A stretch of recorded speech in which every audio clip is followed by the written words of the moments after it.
आज हम एक ऐसे हत्याकांड की गुत्थी सुलझाने की कोशिश करेंगे जिसने पूरे शहर को हिलाकर रख दिया था। बंसल परिवार का सामूहिक हत्याकांड। एक ही रात में एक अमीर और ताकतवर परिवार के 6 लोगों की बेरहमी से हत्या कर दी जाती है। और शक की सुई घूमती है घर के ही बेटे आरव बंसल पर, एक ड्रग एडिक्ट जिसे उसके ही परिवार ने दुनिया से अलग थलग कर रखा था। सारे शुरुआती सबूत उसी की तरफ इशारा करते हैं। बिल्कुल, और यही आज हमारी चर्चा का केंद्रीय सवाल है। क्या बंसल हत्याकांड एक बेटे के गुस्से और नशे का एक नतीजा था, जैसा कि पहली नजर में लगता है, या फिर ये एक कहीं ज्यादा गहरी और सोची समझी साजिश थी जिसमें आरव बंसल सिर्फ एक मोहरा था? मेरा मानना है कि सबूत साफ तौर पर आरव की तरफ इशारा करते हैं। उसका बर्ताव, उसका मकसद और सबसे बढ़कर एक चश्मदीद गवाह का बयान, वो उसे सीधे कटघरे में खड़ा करता है। और मेरी नजर में आरव इस कहानी का विलन नहीं बल्कि पहला शिकार था। असली कातिल और उसका मकसद वो कहीं ज्यादा गहरा है, जिसकी जड़ें 1 साल पहले हुई एक त्रासदी और एक दबा दिए गए सच में छिपी हैं। तो चलिए शुरू करते हैं। देखिए, मेरा पक्ष बहुत सीधा है। आरव बंसल, जिसे उसकी नशे की लत की वजह से परिवार ने फार्म हाउस पर लगभग कैद कर रखा था, उसके पास नफरत और बदले की एक बहुत बड़ी वजह थी। उसे लगता था कि उसका अपना परिवार ही उसका दुश्मन है। वो 2 बार रिहैब से लौट चुका था, लेकिन उसकी हालत बिगड़ती जा रही थी। वो मानसिक रूप से एक बहुत ही नाजुक मोड़ पर था। सही कहा। और हमें ये नहीं भूलना चाहिए कि इस तरह के अपराध के लिए सिर्फ मकसद काफी नहीं होता, मौका भी चाहिए। और आरव के पास मकसद और मौका दोनों थे। और सबसे बड़ा और ठोस सबूत है मीरा बंसल का बयान। वो उस रात जिंदा बची एकमात्र इंसान है। उन्होंने अपनी आंखों से देखा कि आरव खून से सनी दरांती लेकर उनकी तरफ बढ़ रहा था। एक माँ के लिए अपने बेटे के खिलाफ ऐसी गवाही देना कितना मुश्किल होगा, हम सोच भी नहीं सकते, है ना? उस बयान को हम कैसे झुटला सकते हैं? साथ ही जांच में आरव की नाक से ड्रग्स के अंश मिले, जो साफ बताता है कि उस वक्त वो होश में नहीं था। इन सब चीजों को एक साथ रखकर देखें तो तस्वीर बिल्कुल साफ लगती है। एक परेशान, नशे में धुत बेटे ने गुस्से में आकर अपने ही परिवार को खत्म कर दिया। नहीं, मैं इस तस्वीर से बिल्कुल सहमत नहीं हूं। ये मामला किसी नशेड़ी के अचानक आए गुस्से का नतीजा हो ही नहीं सकता। ये एक ठंडे दिमाग से पूरी योजना बनाकर की गई हत्याओं की श्रृंखला है। जिस बेरहमी से हत्याएं की गईं, वो किसी एक व्यक्ति के गुस्से से ज्यादा एक गहरी नफरत की तरफ इशारा करती है। आप ऐसा किस आधार पर कह रहे हैं? सबसे पहले हत्या के तरीके को देखिए। परिवार के खाने यानी खीर में क्लोनाज़ेपाम नाम की एक दवा मिलाई गई थी। ये एक तरह की नींद की गोली है जो चिंता कम करने के लिए दी जाती है ताकि वो लोग मुकाबला ना कर सकें। एक नशे में धुत, गुस्से से भरे लड़के से इस तरह की फोरेंसिक सटीकता की उम्मीद करना थोड़ा मुश्किल है। ये किसी ठंडे दिमाग वाले शातिर इंसान का काम लगता है। लेकिन दवा का इस्तेमाल तो कोई भी कर सकता है। हो सकता है आरव ने ही ये किया हो। यहीं पर कहानी और गहरी हो जाती है। सिर्फ परिवार ही नहीं, बल्कि एक गार्ड उमेश को भी अलग से दवा देकर सुलाया गया था। और इससे भी बड़ी बात, हत्याकांड से 1 दिन पहले फार्म हाउस पर सूअर का कटा हुआ सिर रखना और कौवों को जहर देना, ये सब क्या था? ये सब एक माहौल बनाने के लिए था, एक कहानी गढ़ने के लिए था, ताकि जब हत्याएं हों तो हर किसी का शक सीधे आरव पर जाए। उसे एक शैतान के रूप में पेश करने की पूरी तैयारी की गई थी। आरव कातिल नहीं, बल्कि इस साजिश का सबसे आसान शिकार था। मैं मानती हूँ कि हत्या का तरीका ठंडा लगता है, लेकिन उस रात की कहानी का सबसे पहला सबूत वो दवा है, और वो दवा हमें सीधे आरव तक ले जाती है। ये बिल्कुल मुमकिन है कि उसने ही खीर में दवा मिलाई हो। वो परिवार से नाराज था और उन्हें सजा देना चाहता था।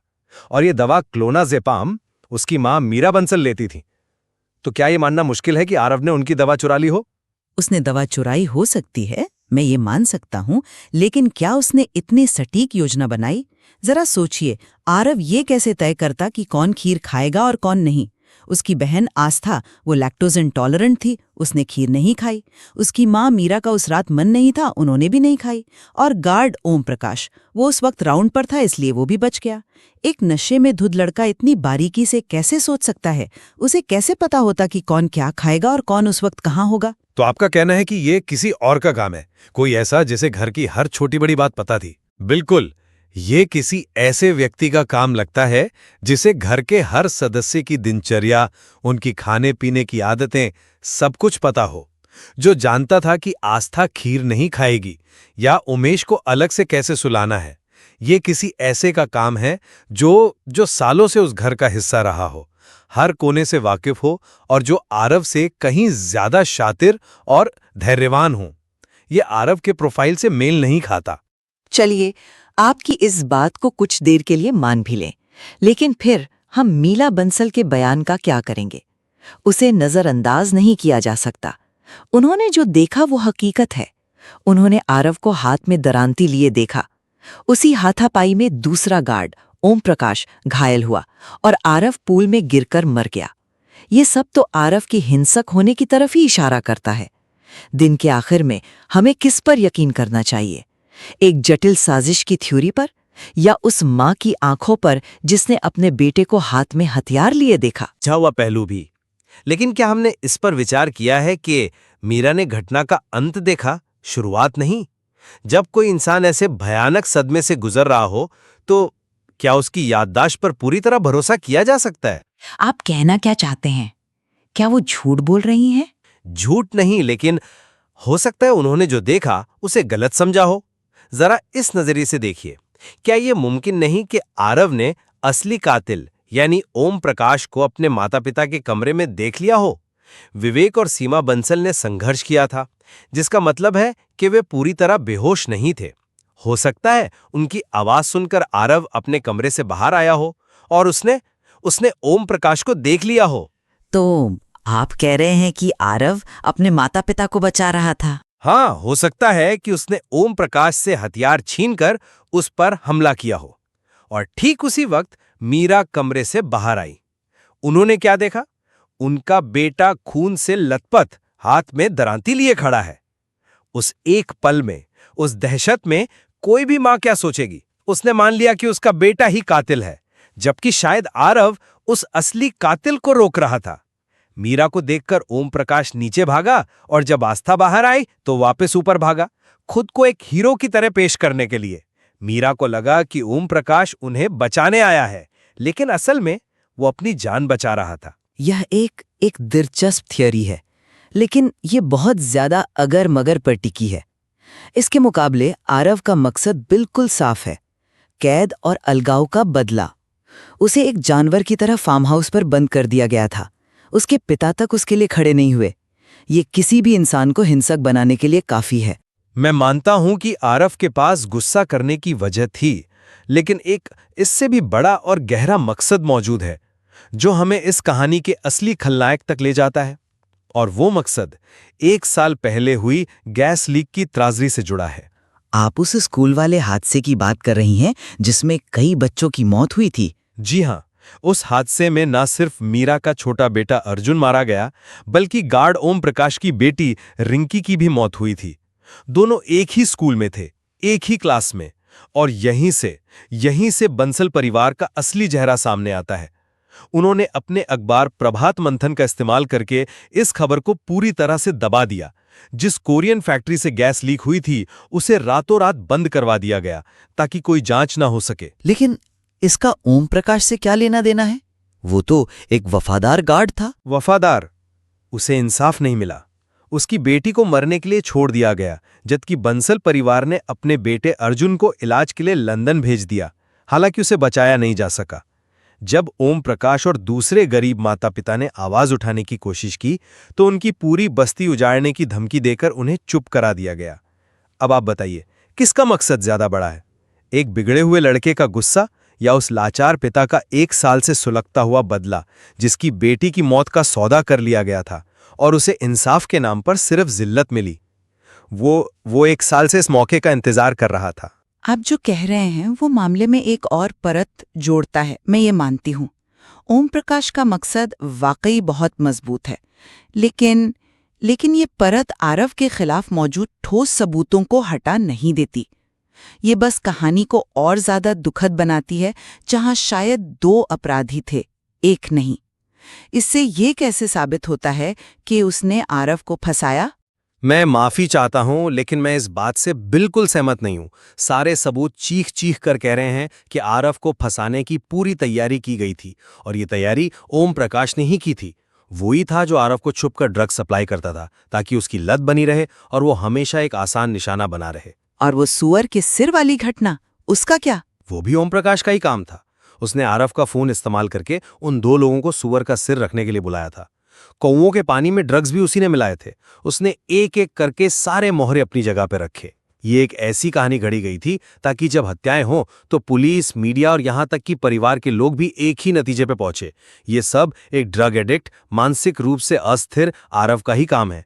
उसने आरव को एक परफेक्ट बलि का बकरा बनाया। मैं आपकी बात की गंभीरता समझ रही हूँ।